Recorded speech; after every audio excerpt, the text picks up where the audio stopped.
Hospital Porter's pride and dignity. Stop the New World Order. Welcome to Herpanwo TV. Well, I'm in Oxford again. This time I'm on an island area, well, several islands actually, on the River Thames, which we call the Isis. And I'm here to talk to you about something that's going on to do with the river. Because Oxford has the River Thames running through it, as most people know, and it splits into several very slow-moving, narrow waterways that are good for boating. And there's a lot of pleasure boating is a big activity here in Oxford.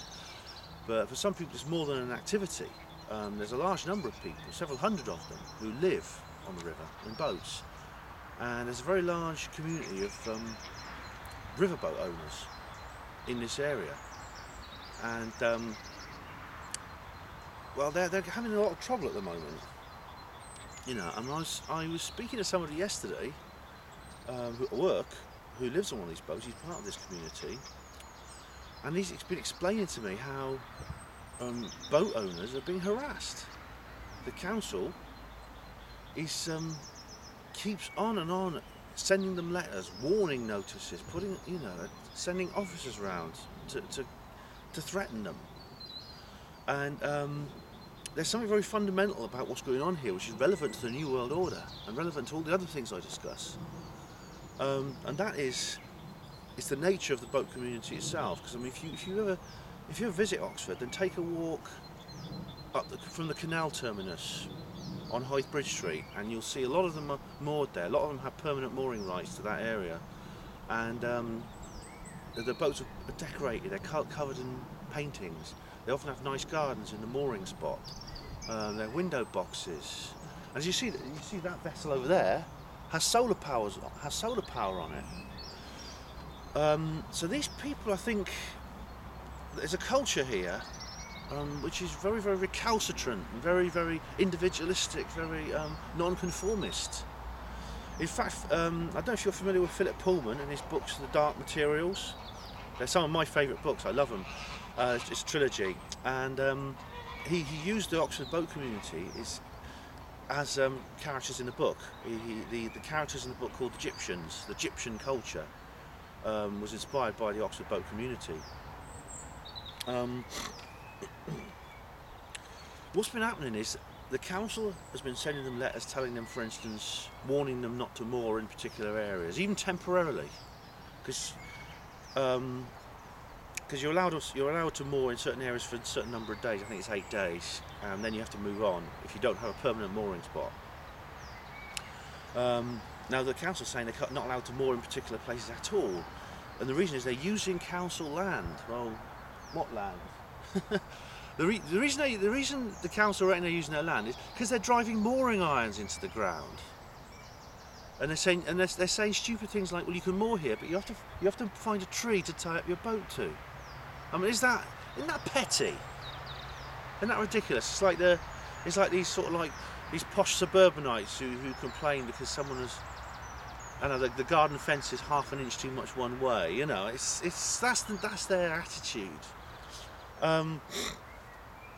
And they've also, what the council did is, the council also sent a letter around to all the boats, saying that they have to have a licence to use the waterway.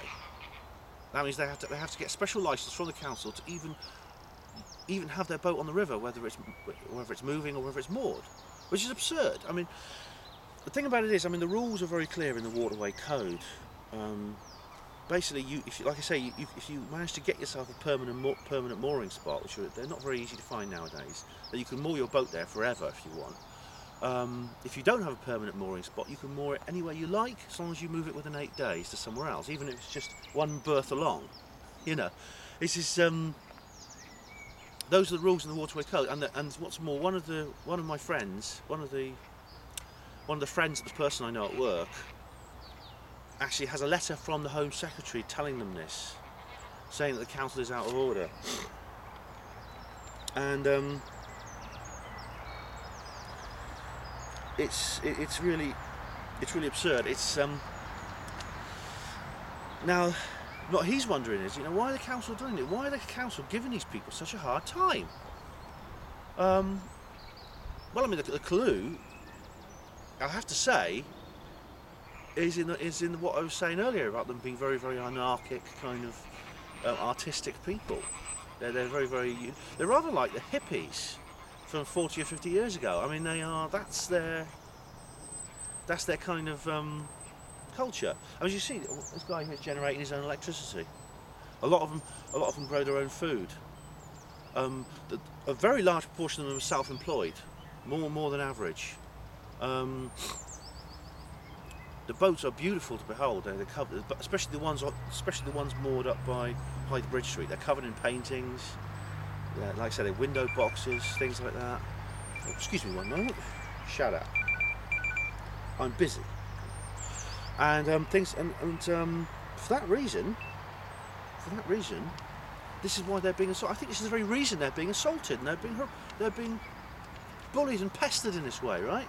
I'll tell you what. Do you remember my film I made? I might even put this one as a response to it. Do you remember my film I made about knowing your place in the workplace? About the paintings on the wall in the workplace. The paintings that the guy did on the whiteboard, right? The guy who did those paintings is the same man I'm talking about now, Ollie. The same man who gave me this information.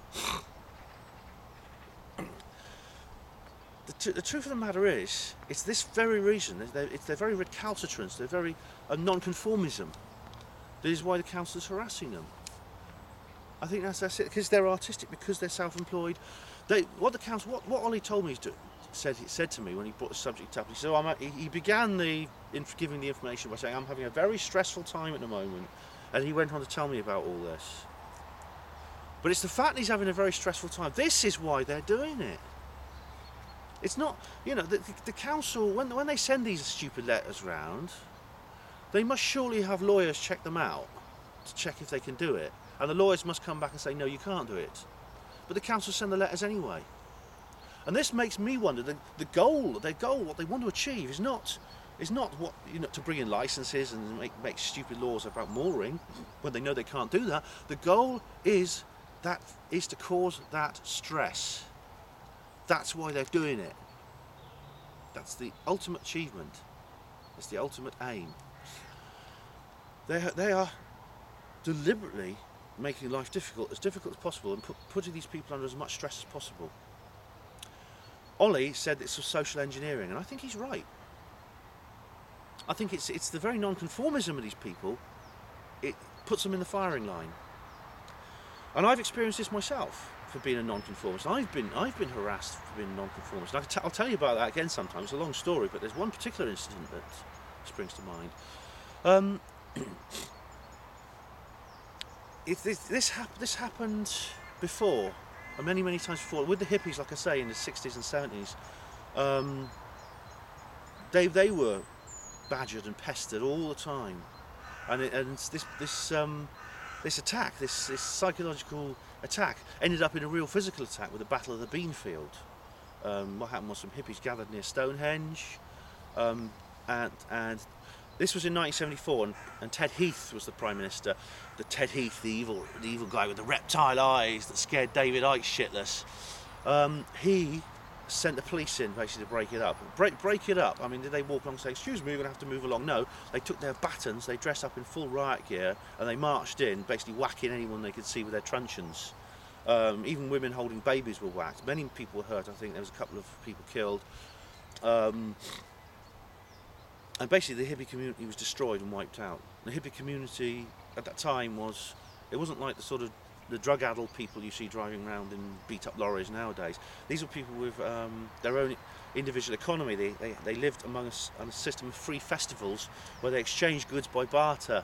Now that is an enormous threat to the Illuminati engineered society when people start doing that. And that is why these people like that, anyone who steps out of line like this gets this abuse. Whether it's on an economic level, in terms of barter, whether it's on a level of activism, for instance, political activism, real political activism, that is, whether it's on a spiritual level or artistic level, as I demonstrated in my video about the painting at work, know your place in the workplace. Those people are targeted for re-education.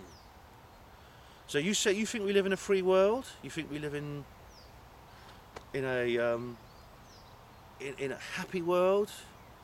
No, we don't. We live in a very, very thinly disguised dictatorship.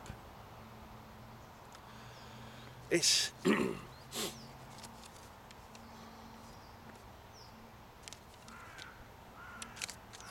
so if you want to be left alone, I mean, if you go and live in a mouldy council flat on housing benefit, they'll leave you alone. You join a conventional political party and get involved in conventional political activism, they'll leave you alone. Why? Because they know they can infiltrate any conventional political organisation. You get yourself a job on the minimum wage, you know, dress up like in a stupid clown suit, hand out GMO burgers to people in McDonald's saying, enjoy your meal, please call again, like a fucking robot, they'll leave you alone. But you express your uniqueness, you live in individuality, you generate your own electricity. For God's sake, making art and music, and sculpture, my God, if you do anything as seditious as that, they don't leave you alone. But I'm telling you, I for one hand, support these people 100%. We've all got to stand by them. We've all got to stand by these individualistic communities within our greater community, whether or not we're a part of them. Because their fight is our fight. Because one day there's going to be a knock on our door. We may say, oh, they're gone now, it doesn't matter because it's not us. Who's going to stand up for us when someone knocks on our door? As Pastor Neymoller said, who lived in Nazi Germany. First they came for the Jews and I didn't speak out because I'm not a Jew. Then they came for the communists and I didn't speak out because I'm not a communist. Then they came for the trade unionists and I didn't speak out because I'm not in a trade union. And then they came for me and there was no one left to speak out for me. Think about it. Thanks for watching Herpanmo TV. Hospital Porters, Pride and Dignity, stop the New World Order.